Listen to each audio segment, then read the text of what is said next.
Selamat pagi dan salam sejahtera. Masih ingat dengan pembahasan model transportasi dan penugasan bagian pertama? Saya akan lanjutkan dengan bagian kedua. Kita akan awali dengan uji optimalitas dan langkah iterasi untuk mencari solusi optimal dari problem transportasi. Pembahasan ini merupakan lanjutan dari bagian pertama yang berfokus pada definisi, persyaratan, dan algoritma metode transportasi, serta 3 metode untuk mencari BFS awal. Selanjutnya, kita akan membahas problem penugasan, mulai dari definisi dan metode penyelesaiannya, serta mempelajari metode Hungarian untuk mencari solusi optimal bagi tujuan minimasi maupun bagi tujuan maksimasi. Bagaimana kita melakukan uji optimalitas dan langkah iterasi untuk mencari solusi optimal pada problem transportasi? Saya akan mereview secara singkat algoritma transportasi yang sudah dibahas pada bagian pertama. Langkah pertama adalah menentukan BFS awal. BFS awal dapat dicari dengan 3 metode, yaitu Northwest Corner Rule, Least Cost Method, atau Vogel Approximation Method. Setelah ditentukan BFS awal, maka langkah berikutnya adalah menguji optimalitas dari BFS awal tersebut.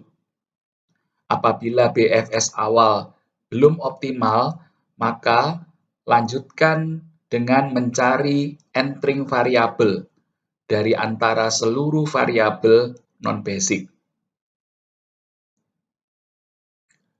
Entering variabel harus diganti dengan leaving variabel. Karena itu, pada langkah berikutnya, kita tentukan leaving variabel dari antara seluruh variabel basic saat ini, sehingga akan didapatkan BFS yang baru.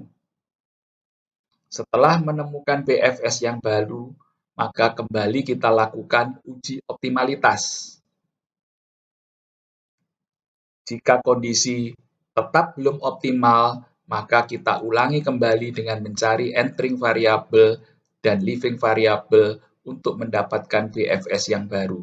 Demikian langkah ini kita lakukan sampai pada saat kita melakukan pengujian optimalitas dari BFS yang terbaru, kita mendapatkan kondisinya optimal. Pada bagian pertama, kita sudah mempelajari bagaimana caranya mencari BFS awal dengan menggunakan 3 metode yang tadi saya sebutkan. Sekarang kita akan lihat kembali BFS awal yang kita peroleh dari perhitungan sebelumnya. Kita mulai dari BFS awal yang diperoleh dari metode Northwest Corner Rule. Sebetulnya, mana yang dimaksud dengan BFS awal? BFS awal adalah nilai yang ada pada tiap sel yang terdapat di tabel berikut. Kalau kita lihat, tabel ini terdiri dari 3 baris dan 4 kolom. Maka di sini ada 12 sel yang berisi 12 variabel. Sel-sel yang berisi angka-angka yang berwarna hijau menunjukkan variabel basic. Sekali lagi, variabel basic. Sementara kotak-kotak atau sel yang kosong sebetulnya merefleksikan angka 0. Sel-sel yang kosong ini diisi oleh variabel non-basic. Ingat, variabel non-basic selalu bernilai 0. Dari BFS awal yang kita temukan dengan metode Northwest Corner Rule ini, kita mendapatkan nilai total biaya pengiriman adalah sebesar $520.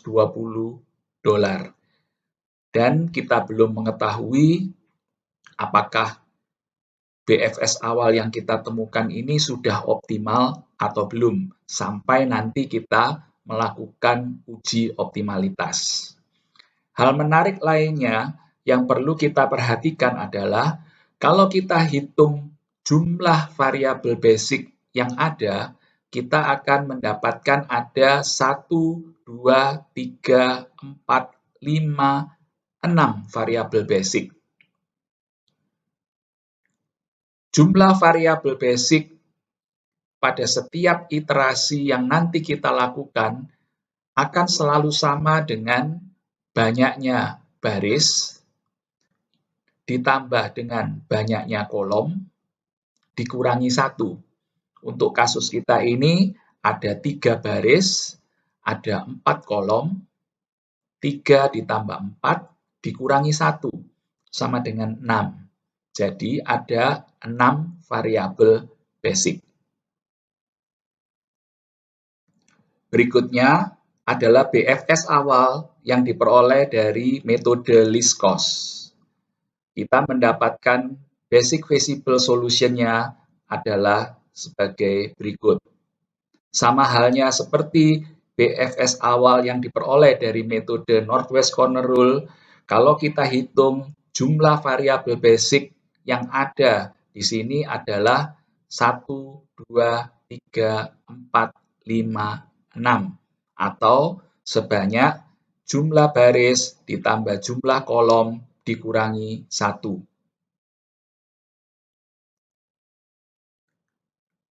Total biaya pengiriman yang kita peroleh dari BFS awal menggunakan metode least cost ini adalah sebesar 475. Dari hasil ini, sebetulnya kita sudah bisa memastikan bahwa BFS awal yang diperoleh dari metode Northwest Corner Rule tadi belum optimal. Kenapa? Karena ketika kita menggunakan metode least cost ini, kita mendapatkan BFS awal yang memberikan total biaya pengiriman yang lebih murah, yaitu $475. Tetapi apakah $475 ini yang terkecil? Kita belum tahu sampai nanti kita melakukan uji optimalitas. Berikutnya, kita akan melihat BFS awal dari metode Vogel Approximation. Hasil yang kita peroleh saat itu sama persis dengan yang kita peroleh dari metode least cost. Dengan total biaya pengiriman yang sama yaitu $475. Apakah kalau kita menggunakan metode Vogel Approximation, kita akan mendapatkan BFS awal yang sama dengan kalau kita menggunakan metode least cost?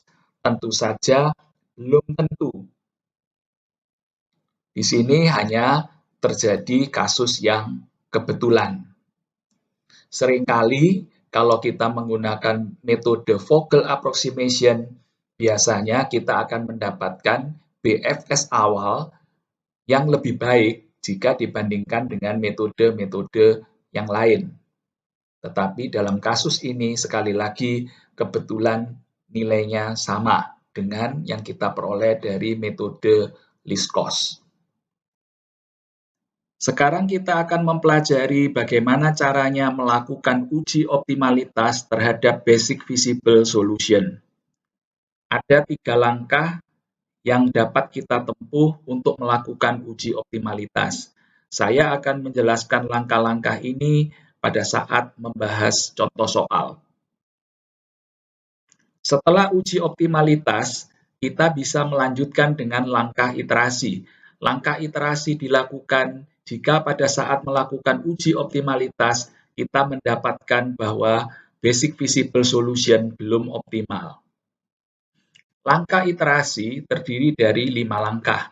5 langkah ini juga akan saya bahas pada saat membahas contoh soal. Sekarang kita akan lakukan uji optimalitas terhadap BFS awal yang diperoleh dari metode Northwest Corner Rule. Untuk menguji optimalitas, kita menggunakan metode yang dinamakan Method of Multipliers. Di sini kita menggunakan 2 multiplier, yaitu UI dan VJ.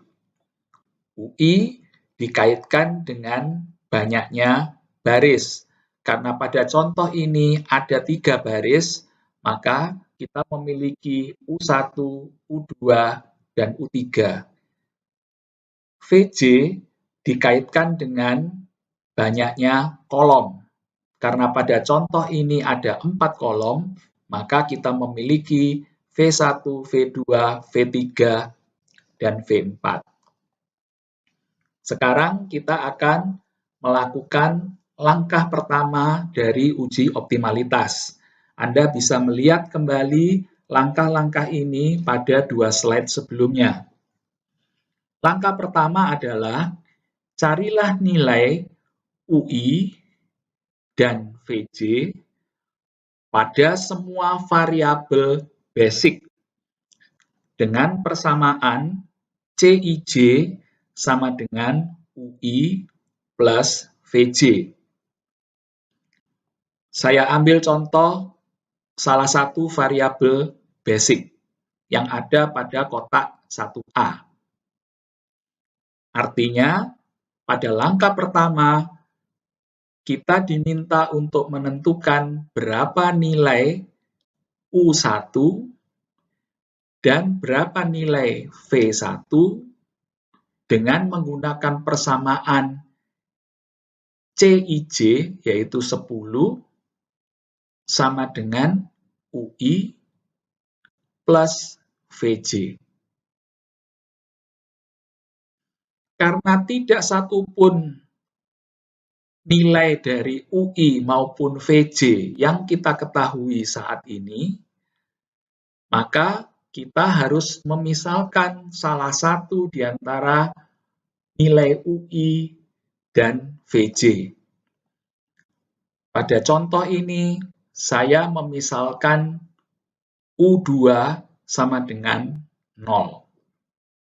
Apakah kita selalu harus mulai dari U2? Tentu saja tidak.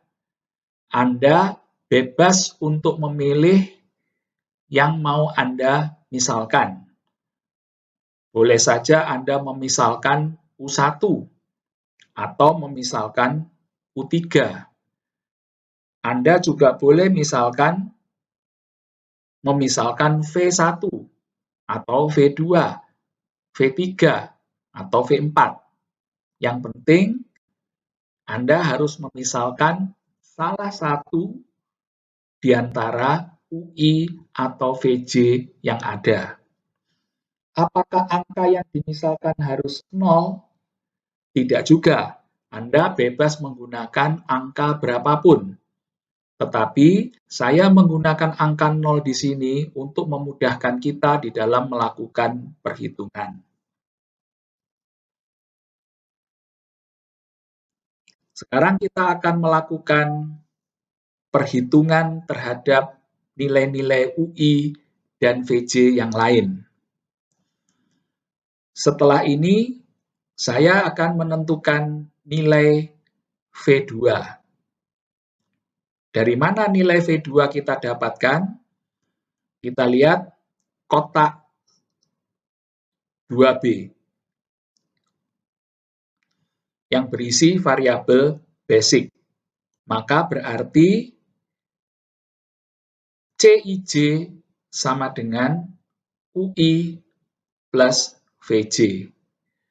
7 sama dengan 0 ditambah berapa? Maka di sini akan terisi 7. Dengan cara yang sama, saya bisa menghitung angka V3 dan V4.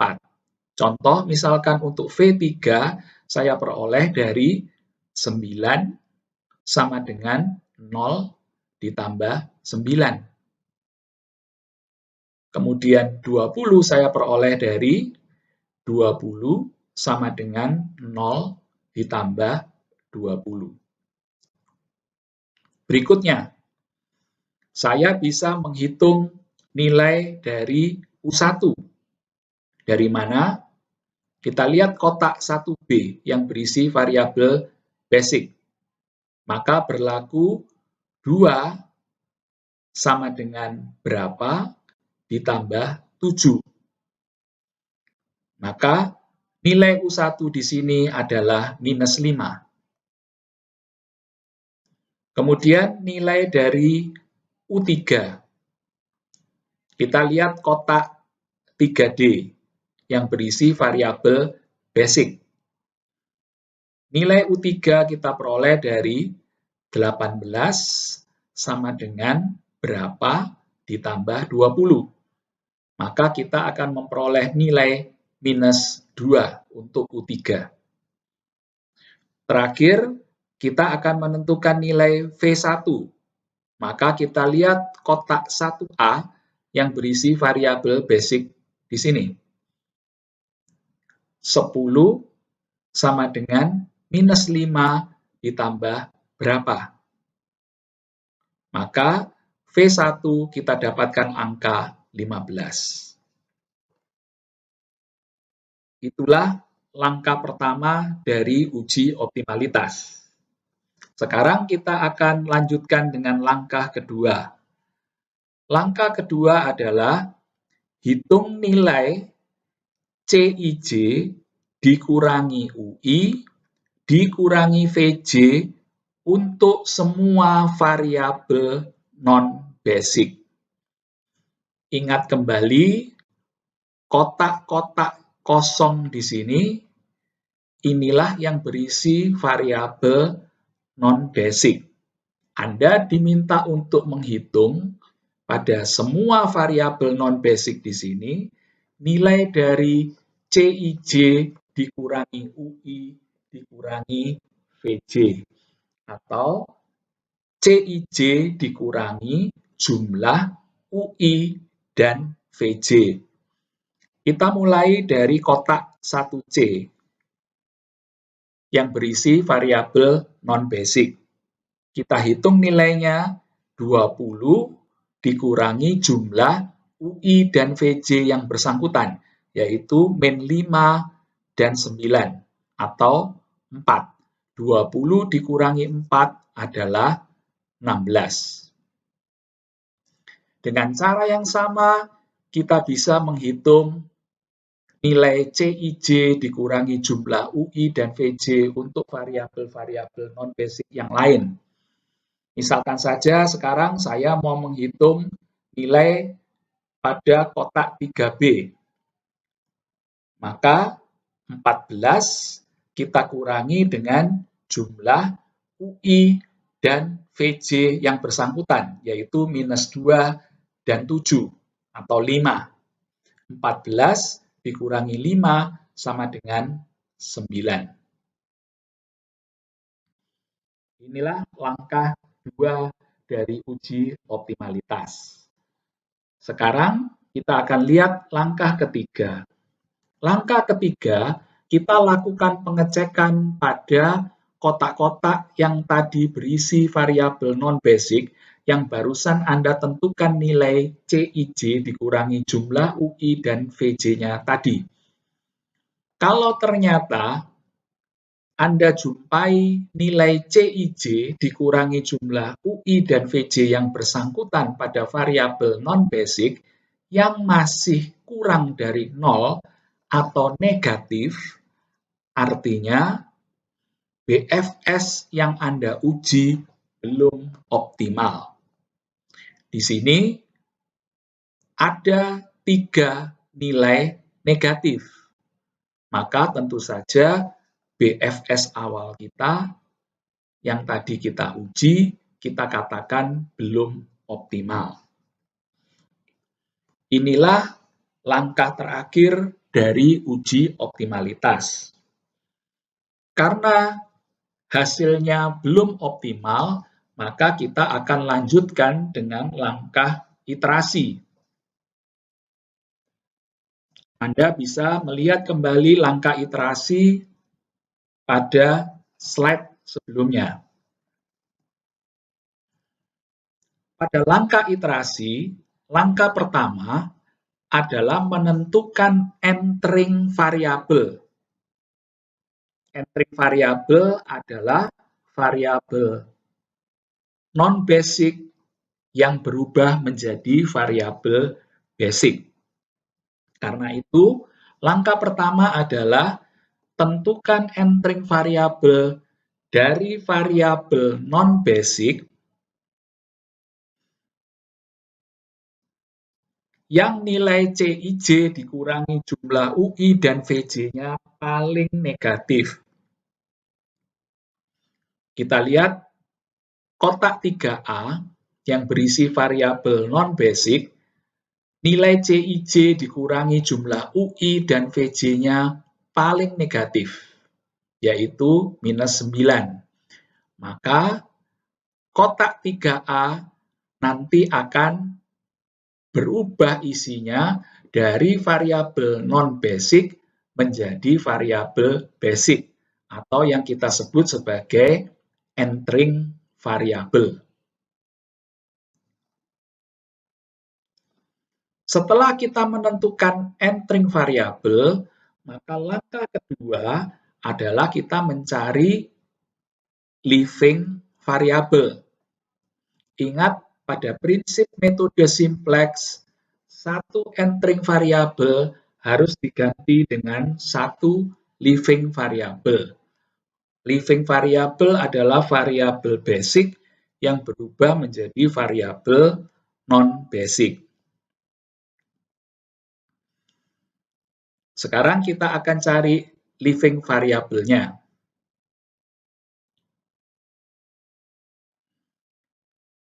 Kalau kotak 3A menjadi entering variabel, artinya kotak yang semula nilainya 0 sekarang akan bernilai positif.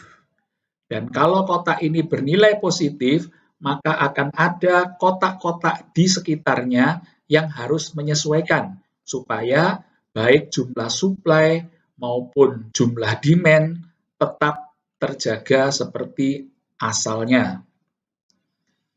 Sehingga kalau kotak 3A terisi atau bertambah nilainya, maka di sini akan mempengaruhi kotak 3D. Kotak 3D harus berkurang nilainya untuk menjaga supaya jumlah suplainya tetap 10. Saya ambil contoh, misalkan kotak A nantinya akan terisi 5, maka kotak 3D akan berkurang dari 10 dikurangi 5 menjadi 5 juga, supaya jumlah suplainya tetap sama dengan 10. Kita lanjutkan. Kalau kotak 3D berkurang nilainya, maka dia akan mempengaruhi kotak 2D. Kalau 3D berkurang nilainya, maka 2D harus bertambah nilainya untuk menjaga supaya kotak D total demand-nya tetap 15. Kalau kotak 2D bertambah nilainya, maka salah satu di antara kotak 2B atau 2C akan berubah nilainya untuk menyesuaikan supaya sungai 2 suplainya tetap 25. Pertanyaannya, mana yang terpengaruh? Apakah 2B ataukah 2C? Seandainya kita memilih kotak 2C, maka dari kotak 2C tidak ada kotak yang lain yang bisa menyesuaikan perubahan yang terjadi. Karena itu, kita tidak mungkin memilih kotak 2C. Sehingga pilihan berikutnya adalah kita memilih kotak 2B. Jadi kalau kotak 2D bertambah nilainya, maka kotak 2B harus berkurang nilainya. Dari kotak 2B, maka nanti yang akan terpengaruh adalah 1B. Dan kemudian dari 1B akan ke 1A, dan dari 1A akan kembali ke 3A. Inilah yang kita sebut sebagai rantai hubungan. Kita akan melihat ciri-ciri dari rantai hubungan. Yang pertama, setiap pasang sel yang berurutan merupakan variabel basic yang terletak pada baris atau kolom yang sama. Contohnya misalkan kotak 3A yang akan menjadi variabel basic akan berpasangan dengan variabel basic yang terletak pada baris atau kolom yang sama. Jadi 3A sebaris dengan 3D, 3A sekolom dengan 1A. Ciri yang kedua, tidak ada 3 sel berurutan yang terletak pada baris atau kolom yang sama. Kita lihat pada kolom 1 hanya ada 2 sel berurutan yang ada di kolom yang sama, yaitu 1A dan 3A. Pada baris 3 hanya ada 2 sel berurutan, yaitu 3A dan 3D. Demikian seterusnya. Ciri yang ketiga adalah sel pertama dan sel terakhir terletak pada baris atau kolom yang sama. Kita lihat tadi sel pertama adalah 3A dan sel terakhir adalah 1A, terletak pada kolom yang sama. Ciri yang keempat dari rantai hubungan adalah tidak ada sel yang muncul lebih dari 1 kali. Kalau kita lihat rantai hubungan kita ini, setiap sel hanya muncul 1 kali. Secara sederhana, kita juga bisa melihat bahwa rantai hubungan yang ada di sini bergantian geraknya dari gerak vertikal ke horizontal, kembali lagi ke vertikal, dan seterusnya. Untuk memudahkan kita melakukan pengisian kotak atau sel, atau pengurangan kotak atau sel, maka kita tambahkan tanda-tanda berikut. Tanda plus di sini menunjukkan bahwa kotak 3A isinya akan bertambah. Semula dia bernilai 0 atau variabel non-basic, setelah ini dia akan bernilai positif. Berikutnya, kotak 3D bertanda negatif, artinya kotak 3D akan berkurang nilainya. Demikian seterusnya, tanda ini akan berselang-seling antara kotak yang satu dengan kotak yang lain, dan selalu diawali dengan entering variabel yang bertanda positif.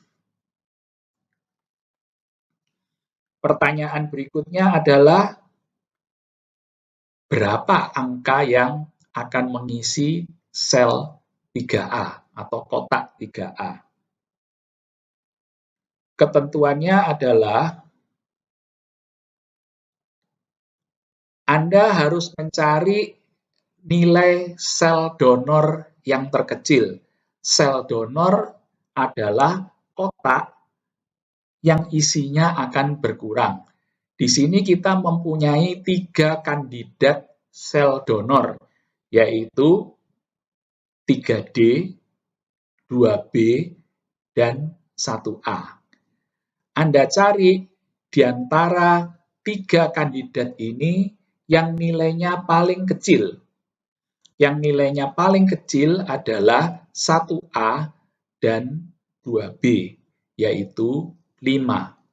Maka kita akan memilih angka 5 untuk kita isikan pada entering variabel kita yang ada di 3A. Kita akan melihat efeknya sekarang. Kalau 3A kita isi dengan angka 5, maka kotak 3D akan berkurang 5 menjadi 5. Kotak 2D akan bertambah 5 menjadi 10. Kemudian kotak 2B akan berkurang 5 menjadi 0. Kotak 1B akan bertambah 5 menjadi 15. Dan kotak 1A akan menjadi 0 atau berkurang 5. Sehingga secara keseluruhan, baik jumlah supply maupun jumlah demand akan tetap terjaga. Sekarang kita perhatikan kotak 1A dan 2B yang sama-sama setelah ini akan bernilai 0. Kita ingat tadi bahwa satu entering variabel hanya boleh diganti dengan satu leaving variabel.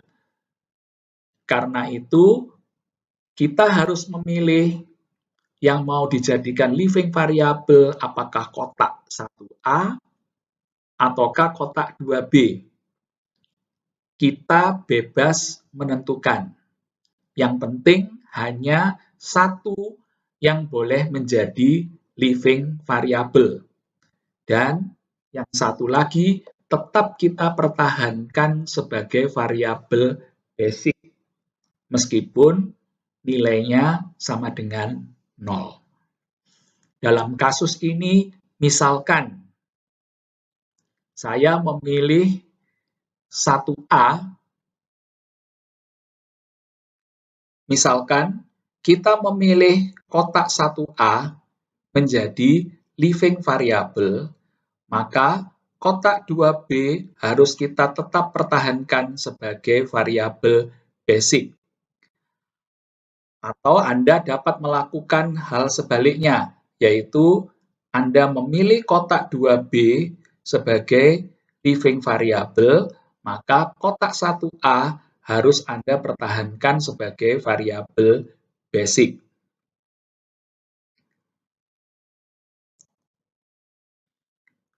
Kalau saya memilih kotak 1A sebagai leaving variable, kemudian saya melakukan alokasi yang baru berdasarkan rantai hubungan yang tadi sudah kita lihat, maka kita akan memperoleh BFS yang baru seperti ini. Setelah kita memiliki BFS yang baru, maka kembali kita harus melakukan uji optimalitas untuk menentukan apakah BFS baru ini sudah optimal atau belum. Maka kita melakukan kembali 3 langkah yang sebelumnya sudah kita lakukan, yaitu yang pertama, menentukan nilai UI dan VJ untuk setiap variabel basic dengan persamaan CIJ sama dengan UI plus VJ. Karena tidak ada satupun nilai UI atau VJ yang kita ketahui saat ini, maka kita harus memisalkan salah satu di antaranya. Anda boleh memisalkan dengan angka berapapun, tetapi pilihlah angka yang mudah untuk kita lakukan perhitungan. Pada kasus ini, saya kembali memilih U2 yang saya misalkan sama dengan 0. Berikutnya, kita bisa mencari nilai UI dan VJ yang lain dengan cara yang sama seperti yang sudah kita lihat sebelumnya. Setelah semua nilai UI dan VJ diketahui, maka kita memasuki langkah kedua, yaitu untuk setiap kotak yang berisi variabel non-basic, kita cari nilai CIJ dikurangi jumlah UI dan VJ. Misalkan untuk kotak 1A, kita cari nilai 10 dikurangi jumlah UI dan VJ yang bersangkutan, yaitu minus 5 dan 6. Atau 1. 10 dikurangi 1 sama dengan 9. Dengan cara yang sama, kita bisa menghitung berapa nilai CIJ dikurangi jumlah UI dan VJ yang bersangkutan untuk variabel-variabel non-basic yang lain. Karena hasil perhitungan kita menunjukkan ada nilai CIJ dikurangi jumlah UI dan VJ yang masih bernilai negatif, yaitu di kotak 1D, maka kita katakan BFS baru yang kita uji ini belum optimal. Karena belum optimal, maka kita akan lanjutkan dengan langkah iterasi, seperti yang juga sudah kita lihat sebelumnya. Langkah pertama dari langkah iterasi adalah menentukan entering variabel. Entering variabel dipilih dari variabel non-basic saat ini yang nilai CIJ CIJ dikurangi jumlah UI dan VJ-nya yang paling negatif. Satu-satunya yang nilai CIJ ditambah atau dikurangi UI dan VJ-nya yang masih negatif adalah kotak 1D. Maka kotak 1D akan menjadi entering variabel yang baru.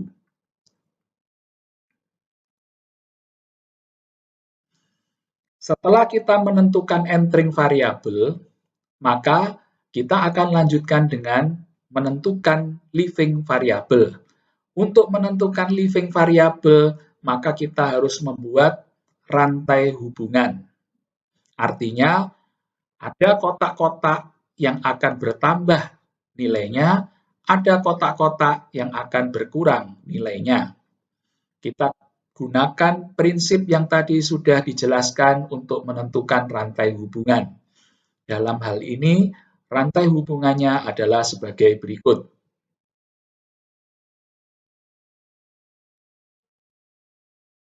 Setelah itu, kita akan memberikan tanda positif dan negatif bergantian pada kotak-kotak yang termasuk dalam rantai hubungan.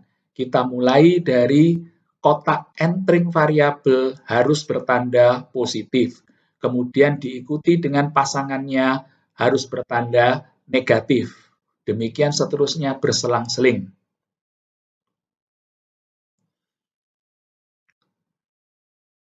Sekarang kita akan menentukan leaving variabel. Ingat, satu entering variabel diganti dengan satu leaving variabel. Kandidat leaving variabel adalah kotak-kotak yang bertanda negatif. Dalam hal ini 1B dan 2D. Dari dua kandidat ini, kita pilih yang nilainya terkecil, antara 15 dan 10. Maka kita pilih yang nilainya terkecil adalah 10. Maka setelah ini, kotak 1D akan terisi 10. Kotak 2D akan menjadi 0, dan dia menjadi variabel non-basic. Kemudian kotak 2B akan bertambah 10, menjadi 10. Dan kotak 1B akan berkurang nilainya 10, menjadi 5.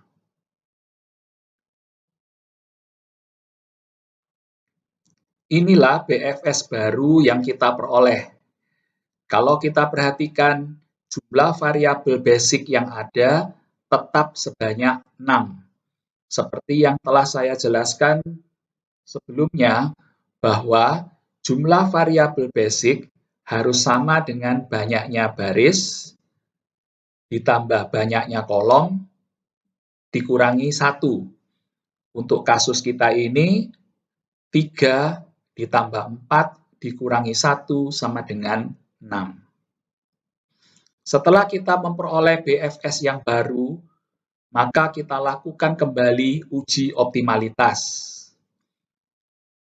Ingat kembali ada 3 langkah yang harus kita lakukan. Dimulai dengan yang pertama, menentukan nilai UI dan VJ untuk setiap variabel basic dengan persamaan CIJ sama dengan UI plus VJ. Karena tidak satupun nilai dari UI dan VJ yang kita ketahui saat ini, maka kita harus misalkan salah satu di antaranya. Dalam hal ini, yang kita misalkan sama dengan 0 adalah U1. Setelah salah satu kita misalkan, maka kita bisa menemukan nilai UI dan VJ lainnya. Setelah ini, kita lanjutkan dengan untuk kotak-kotak yang berisi variabel non-basic, kita hitung nilai CIJ dikurangi jumlah UI dan VJ yang bersangkutan. Lihat kembali untuk kotak 1A, angka 13 diperoleh dari 10 dikurangi jumlah UI dan VJ yang bersangkutan. 10 dikurangi min 3. Maka kita mendapatkan angka 13. Kalau kita perhatikan kotak-kotak yang berisi variabel non-basic ini, ternyata saat ini seluruhnya memiliki nilai CIJ dikurangi jumlah UI dan VJ yang positif atau lebih besar dari 0. Artinya, BFS baru yang kita uji optimalitasnya ini sekarang sudah menunjukkan kondisi yang optimal.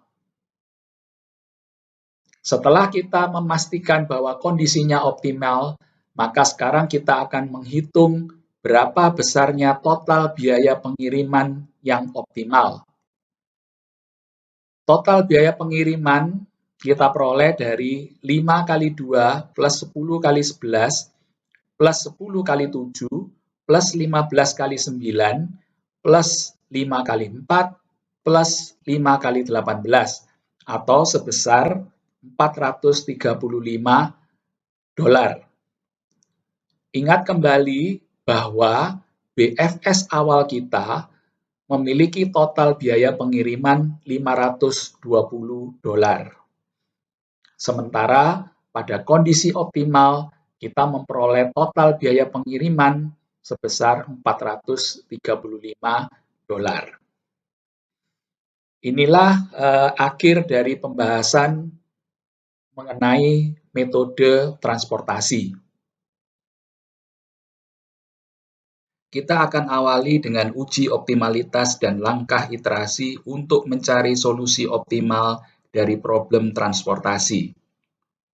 Pembahasan ini merupakan lanjutan dari bagian pertama yang berfokus pada definisi, persyaratan, dan algoritma metode transportasi, serta 3 metode untuk mencari BFS awal. Selanjutnya, kita akan membahas problem penugasan, mulai dari definisi dan metode penyelesaiannya, serta mempelajari metode Hungarian untuk mencari solusi optimal bagi tujuan minimasi maupun bagi tujuan maksimasi. Sekarang kita akan lanjutkan dengan problem penugasan atau assignment. Kita mulai dari definisi dan metode penyelesaian. Problem penugasan atau assignment merupakan bentuk khusus linear programming yang berkaitan dengan penugasan pekerja I pada pekerjaan J atas dasar satu-satu atau one-to-one. Kita bisa menggambarkan model assignment atau penugasan ini dalam bentuk linear programming sebagai berikut. Kita lihat variabel keputusannya adalah XIJ. XIJ akan bernilai 0 jika pekerja I tidak ditugaskan untuk melakukan pekerjaan J, atau bernilai 1 jika pekerja I ditugaskan untuk melakukan pekerjaan J. Dengan kata lain, XIJ adalah variabel biner. Parameter-parameter yang ada, yang pertama adalah CIJ. CIJ menyatakan biaya yang timbul jika pekerja I ditugaskan melakukan pekerjaan J. Ada dua constraint yang kita miliki di sini. Constraint yang pertama menyatakan bahwa setiap pekerja hanya dapat mengerjakan satu pekerjaan. Dan constraint kedua menyatakan setiap pekerjaan hanya dapat dikerjakan oleh satu pekerja. Model penugasan dapat juga dimodelkan seperti model transportasi, karena sesungguhnya model penugasan adalah bentuk khusus dari model transportasi. Karena itu, kita juga bisa menggambarkan model penugasan dalam bentuk tabel seperti berikut ini.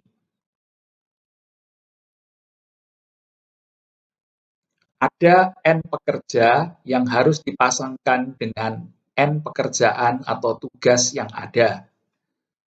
Konsekuensi dari memasangkan pekerja dan tugas adalah biaya yang timbul. Misalkan saja di sini ada C12 yang menyatakan biaya yang timbul jika pekerja 1 ditugaskan untuk melakukan pekerjaan 2, dan seterusnya. Kalau kita lihat supply, di sini seluruhnya sama dengan 1. Karena seperti yang tadi telah dijelaskan pada model linear programming, bahwa setiap pekerja hanya dapat melakukan satu tugas atau satu pekerjaan. Kalau kita lihat baris demand, di sini seluruhnya juga berisi dengan angka 1, yang artinya adalah setiap tugas hanya dapat dikerjakan oleh satu pekerja. Maka yang kita lakukan di sini sesungguhnya adalah mencari perkawanan satu-satu antara pekerja dan tugasnya. Problem penugasan dapat diselesaikan dengan metode transportasi. Karena problem penugasan adalah bentuk khusus dari metode transportasi. Anda bisa melakukan penyelesaian menggunakan algoritma transportasi yang sudah kita bahas sebelumnya, mulai dari penentuan BFS awal, pengujian optimalitas, dan langkah-langkah iterasi untuk mencari entering variabel maupun leaving variabel jika BFS yang diuji belum optimal. Tetapi karena bentuknya yang khusus, maka problem penugasan juga dapat diselesaikan dengan menggunakan metode yang dinamakan metode Hungarian. Kita akan membahas khusus metode Hungarian karena metode ini bisa menyelesaikan problem penugasan lebih cepat jika dibandingkan kita menggunakan metode transportasi. Kita akan awali dengan uji optimalitas dan langkah iterasi untuk mencari solusi optimal dari problem transportasi. Pembahasan ini merupakan lanjutan dari bagian pertama yang berfokus pada definisi, persyaratan, dan algoritma metode transportasi, serta 3 metode untuk mencari BFS awal. Selanjutnya, kita akan membahas problem penugasan, mulai dari definisi dan metode penyelesaiannya, serta mempelajari metode Hungarian untuk mencari solusi optimal bagi tujuan minimasi maupun bagi tujuan maksimasi. Kita akan melihat sekarang pemakaian metode Hungarian untuk mencari solusi optimal bagi kasus yang memiliki tujuan minimasi. Sekali lagi, memiliki tujuan minimasi. Berikut adalah langkah-langkah yang perlu kita lakukan kalau kita menggunakan metode. Langkah-langkah ini akan saya jelaskan pada saat kita membahas contoh soal. Kita lihat contoh pertama. Di sini ada 4 petugas yang harus dipasangkan pada 4 tugas yang ada, dengan konsekuensi biaya yang timbul seperti yang kita lihat pada matriks berikut.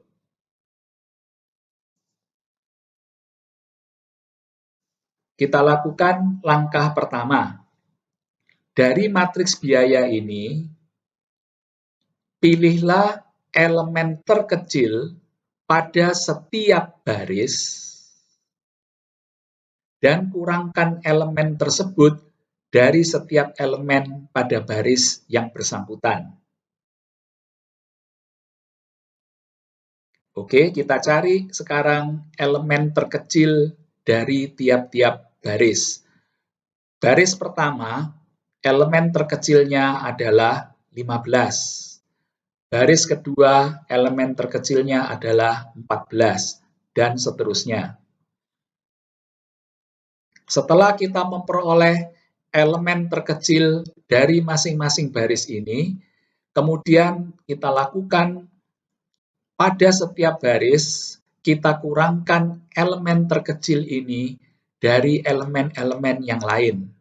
Sehingga pada baris yang pertama, kita akan memperoleh 15 dikurangi 15, 20 dikurangi 15, 18 dikurangi 15, dan 22 dikurangi 15. Sehingga baris pertama akan menjadi sebagai berikut. Kita lakukan hal yang sama untuk baris kedua. 14 dikurangi 14, 16 dikurangi 14, dan seterusnya, sehingga diperoleh sebagai berikut.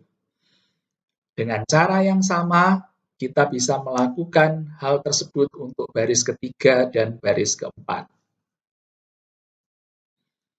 Perhatikan bahwa kita tidak pernah mendapatkan angka yang negatif. Setelah kita lakukan langkah ini, kita akan lanjutkan dengan langkah yang sama, tetapi saat ini kita lakukan pada kolom. Jadi, sekarang kita akan mencari elemen terkecil dari masing-masing kolom. Kolom pertama, elemen terkecilnya adalah 0. Demikian pula kolom kedua dan kolom keempat. Sementara kolom ketiga, elemen terkecilnya adalah 2. Memperoleh elemen terkecil dari masing-masing kolom ini, maka kita lakukan pengurangan elemen dari masing-masing kolom terhadap elemen terkecilnya. Sehingga pada kolom pertama yang kita lakukan adalah 0 dikurangi 0, 0 dikurangi 0, 5 kurangi 0, 1 kurangi 0. Sehingga kita akan memperoleh sebagai berikut. Demikian juga untuk kolom-kolom yang lain.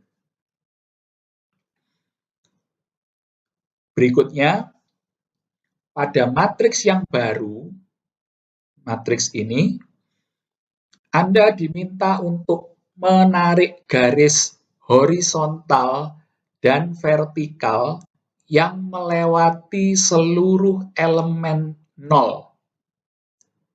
Tetapi menariknya tidak sembarangan, Anda harus mencari sesedikit mungkin garis horizontal dan vertikal yang melewati seluruh elemen 0.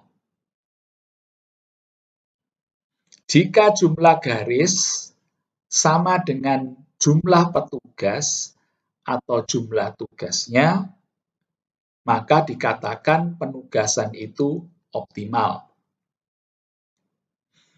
Dari contoh kita ini, kalau kita harus menarik garis horizontal dan vertikal yang melewati seluruh 0 dengan jumlah garis yang sesedikit mungkin, maka kita bisa lakukan dengan cara seperti ini.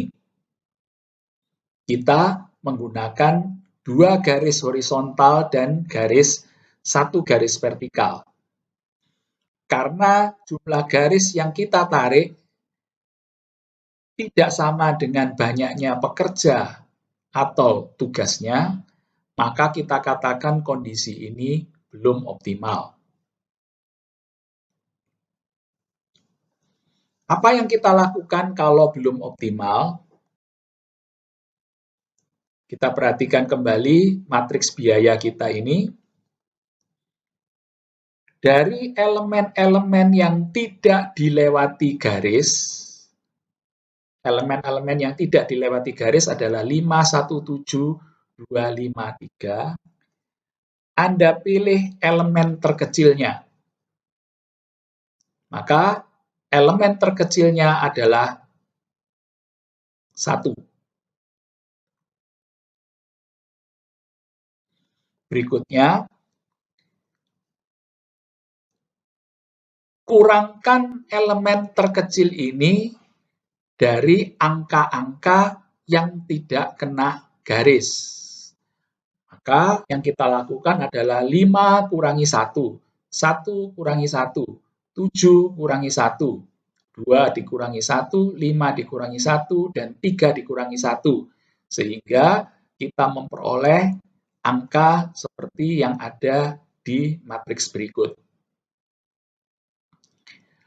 Untuk angka-angka yang terkena garis atau terkena perpotongan 2 garis, yaitu 5 dan 1, kita tambahkan dengan elemen terkecil berikut. Sehingga 5 ditambah 1 sama dengan 6, 1 ditambah 1 sama dengan 2. Kita isikan di sini. Sementara angka-angka yang lain besarnya sama. Sesudah kita memperoleh matriks biaya yang baru ini, maka kita lanjutkan kembali dengan menarik garis horizontal dan vertikal yang melewati seluruh elemen 0, di mana banyaknya garis harus sesedikit mungkin atau minimum. Di sini, kita tidak bisa lagi menarik garis horizontal atau vertikal yang jumlahnya kurang dari jumlah petugas atau tugasnya. Sehingga kita katakan karena jumlah garis vertikal dan horizontal sudah sama dengan jumlah petugas atau tugasnya, maka kita katakan kondisi ini optimal. Setelah kita menentukan kondisi ini optimal, maka langkah kita selanjutnya adalah mencari atau memasangkan antara petugas dan tugasnya. Untuk itu, Anda perhatikan kotak-kotak yang saat ini bernilai 0. Kotak-kotak yang saat ini bernilai 0 itulah yang menjadi kandidat untuk memasangkan antara petugas dan tugasnya. Dari mana kita memulainya? Kita akan memulainya dari petugas 2 dengan tugas 1. Kenapa kita memilih ini untuk yang pertama kalinya? Karena pada baris kedua, yaitu untuk petugas 2, tidak ada kotak lain yang bernilai 0. Sehingga sudah pasti di sini petugas 2 akan dipasangkan dengan tugas 1.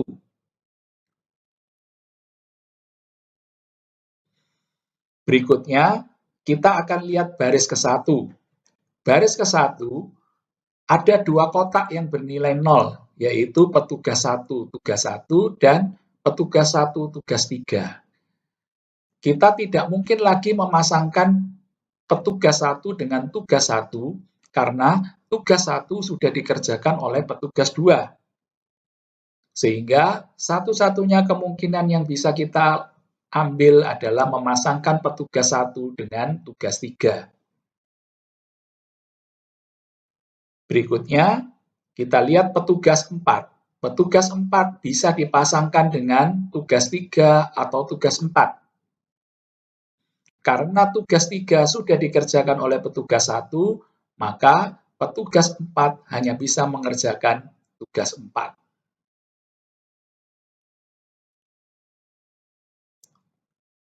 Untuk petugas 3 bisa dipasangkan dengan tugas 2 atau tugas 4. Tetapi karena tugas 4 sudah dikerjakan oleh pekerja 4, maka petugas 3 akan dipasangkan dengan tugas 2.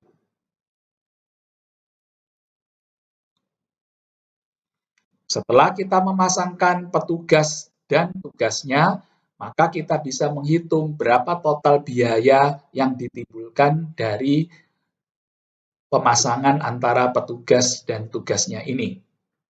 Maka kita cari kotak-kotak biaya yang bersesuaian dengan pemasangan yang kita lakukan. Dari sini, kita bisa menghitung berapa total biaya yang timbul, yaitu sebesar 14 ditambah 20 ditambah 18 ditambah 16 sama dengan 68. Kita akan awali dengan uji optimalitas dan langkah iterasi untuk mencari solusi optimal dari problem transportasi. Pembahasan ini merupakan lanjutan dari bagian pertama yang berfokus pada definisi, persyaratan, dan algoritma metode transportasi, serta 3 metode untuk mencari BFS awal. Selanjutnya, kita akan membahas problem penugasan, mulai dari definisi dan metode penyelesaiannya, serta mempelajari metode Hungarian untuk mencari solusi optimal bagi tujuan minimasi maupun bagi tujuan maksimasi.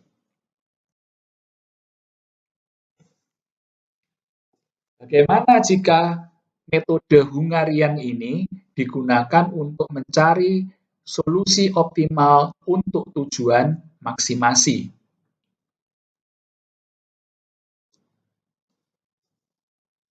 Kita lihat, kalau sebelumnya metode Hungarian dipakai untuk mencari tujuan minimasi, maka matriks yang kita gunakan adalah matriks biaya. Tetapi karena sekarang metode Hungarian akan digunakan untuk menyelesaikan problem penugasan dengan tujuan maksimasi, maka kita menggunakan matriks profit. Di manakah perbedaannya? Kita akan lihat dari contoh soal yang ada. Pada contoh 2, ada 5 petugas yang akan kita pasangkan dengan 5 tugas yang ada. Kemudian, angka-angka yang ada pada matriks ini menunjukkan profit yang diperoleh jika seorang petugas dipasangkan pada suatu tugas tertentu. Contohnya, 12 menunjukkan jika petugas 1 melakukan tugas 2, maka akan diperoleh profit sebesar 12. Demikian seterusnya. Apa yang berbeda dengan sebelumnya? Jika matriks yang digunakan adalah matriks biaya, kita ingat tadi langkah pertama adalah mencari angka atau elemen terkecil dari masing-masing baris. Kemudian, elemen terkecil itu harus dikurangkan dari elemen-elemen lainnya pada baris yang bersangkutan.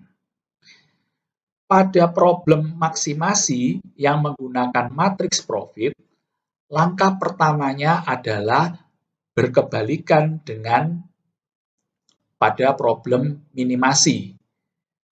Di sini kita justru mencari elemen terbesar dari masing-masing baris. Sehingga dari baris pertama kita bisa memperoleh elemen terbesarnya adalah 15. Pada baris kedua elemen terbesarnya adalah 15 dan seterusnya.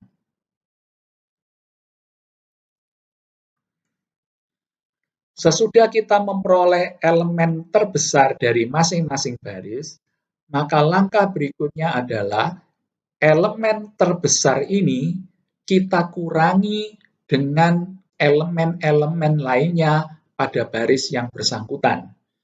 Sehingga pada baris pertama yang kita lakukan adalah 15 dikurangi 10. Kita peroleh angka 5. 15 dikurangi 12, kita peroleh angka 3. Dan seterusnya. Sehingga pada baris yang pertama, kita peroleh angka seperti ini. Hal yang sama kita lakukan untuk baris-baris yang lain. Sehingga pada problem maksimasi pun, kita akan memperoleh matriks yang semua elemennya bernilai positif atau 0. Tidak pernah bernilai negatif. Berikutnya, yang kita lakukan setelah ini sama persis seperti yang kita lakukan pada problem minimasi. Sekali lagi, sama persis dengan yang kita lakukan pada problem minimasi. Karena itu, langkah selanjutnya adalah mencari elemen terkecil dari masing-masing kolom. Kita lihat, kolom pertama, elemen terkecilnya adalah 1. Kolom kedua, elemen terkecilnya juga 1. Demikian seterusnya, kita cari elemen terkecil dari masing-masing kolom. Elemen terkecil dari masing-masing kolom kita temukan, maka langkah berikutnya adalah kurangkan elemen-elemen pada kolom tersebut dengan elemen terkecilnya. Jadi, pada kolom pertama, 5 dikurangi 1, 1 dikurangi 1, 3 kurangi 1, 3 kurangi 1, 7 kurangi 1. Sehingga kita mendapatkan sebagai berikut. Kita lakukan hal yang sama untuk kolom-kolom yang lain. Sehingga kita peroleh matriks seperti ini. Berikutnya, sekarang kita uji optimalitasnya. Caranya, Anda diminta menarik garis horizontal atau vertikal yang melewati seluruh elemen 0. Tetapi jumlah garis horizontal dan vertikal yang Anda tarik harus seminimum mungkin. Dengan menggunakan 4 garis vertikal dan horizontal, saya bisa melewati seluruh 0 yang ada pada matriks ini. Karena jumlah garis 4 tidak sama dengan jumlah petugas atau tugasnya, maka kita katakan belum optimal. Maka langkah selanjutnya adalah untuk elemen-elemen yang tidak dilewati garis, kita cari elemen terkecilnya. Elemen terkecil dari angka-angka yang tidak dilewati garis adalah 2. Berikutnya, elemen-elemen yang tidak dilewati garis ini kita kurangi dengan elemen terkecilnya. 4 dikurangi 2, 2 dikurangi 2, dan seterusnya. Maka kita dapatkan angka-angka seperti ini. Selanjutnya, angka-angka yang terkena perpotongan 2 garis, yaitu 2, 5, dan 0, kita tambahkan dengan elemen terkecil ini. Sehingga kita peroleh seperti ini. Angka-angka yang lain kita tuliskan tetap seperti semula. Setelah kita memperoleh matriks yang baru, maka kembali kita lakukan uji optimalitas dengan cara menarik garis vertikal dan garis horizontal yang melewati seluruh elemen nol yang ada, tetapi jumlah garisnya harus sesedikit mungkin. Ternyata di sini jumlah garis yang dibutuhkan untuk melewati seluruh elemen nol yang ada sebanyak 5 atau sudah sama dengan banyak petugas atau tugasnya. Sehingga kita katakan kondisi ini optimal.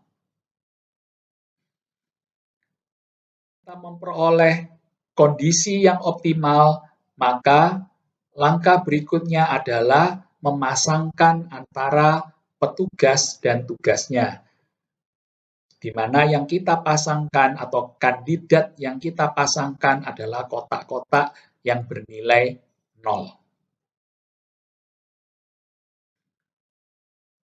Maka kita akan mendapatkan pasangan sebagai berikut.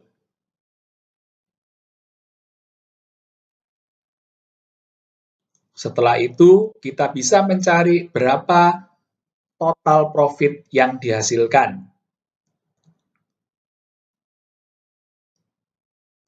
Total profit yang dihasilkan adalah sebesar 68, yang diperoleh dari penjumlahan 14 plus 12 plus 14 plus 16 plus 12.